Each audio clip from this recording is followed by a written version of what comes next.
अतिशय शांततेमध्ये आणि सूत्रबद्ध असं दर्शन रांगेनं आपण दर्शन घ्यायचंय।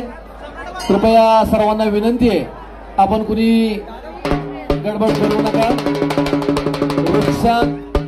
निकेश ताकवणे पिंपरी चिंचवड यांच्याकडून ₹1001 देणगी या ठिकाणी आलेले, आपलेही शतशे आभार।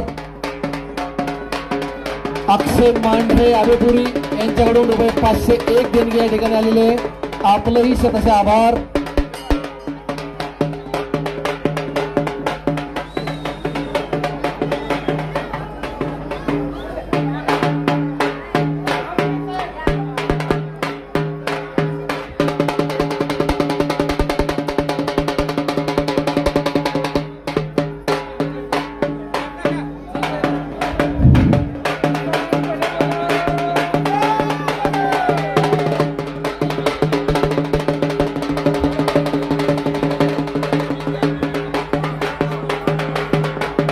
या ठिकाणी